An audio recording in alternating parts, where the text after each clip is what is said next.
SPF kremini noto'g'ri ishlatayotgan bo'lishingiz mumkin. SPF kremni biz har doim agar ko'chaga chiqadigan bo'lsak, ko'chaga chiqishdan 20-25 daqiqa oldin surishimiz kerak. Yurtimizda уже bahor fasli keldi va hammangiz SPF krem surishingizni tavsiya qilaman.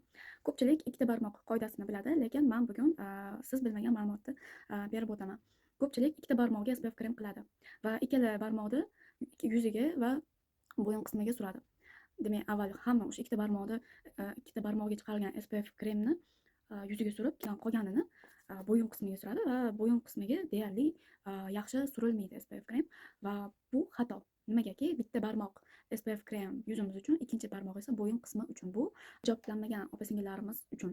Hijoblangan opa-singillarimiz, ya'ni bo'yin qismini ro'mol yopib turgani uchun xuddi menga o'xshab faqat bitta barmoq qoidasi qilinadi va buni biz hamma qismga, yuzimizning hamma qismlariga surib chiqamiz va asosan men maslahat beraman, aynan mana shu ko'z tagini qismiga mana shunaqa qilib surib, ko'proq qilib surib va qolgan yuz qismlariga ham surib olamiz. SPF kremni surib oldim va уже mana bittasini bo'shatdim. Faqat ximicheskiy filtrdagi, ya'ni hech qanaqa och rang, ya'ni bir ton beradigan fizicheskiy filtrdagi SPF kremlarni ishlatmayman.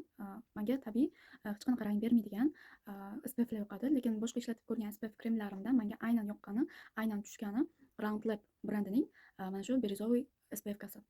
Agar siz ham menga o'xshab yuzingizda vaqt o'tib oq chiziqlar paydo bo'lishini yoki dog'lar xuddi yig'ilib qolib qanaqadir skatываться qilib, o'sha aynan surgan SPF kelib oqarib qolishini xohlamasanglar, menga o'xshab ximicheskiy filtrdagi SPF-larni ishlatishingizni tavsiya qilaman.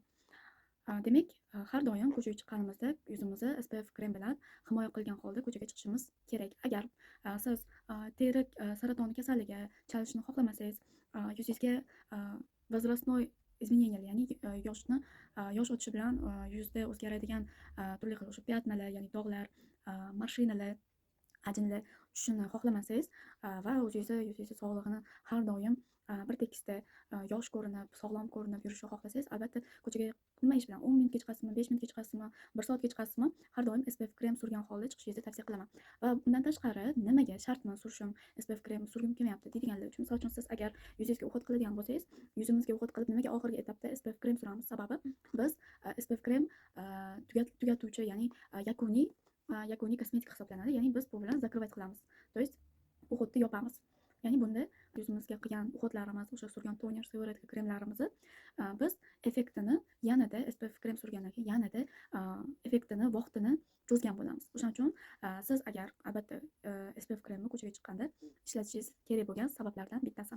Agar bu video sizga yoqqan bo'lsa, albatta like bosishni va SPF kremni qanaqa ishlatishni hali ham bilmaydigan do'stingizga jo'natib qo'ying.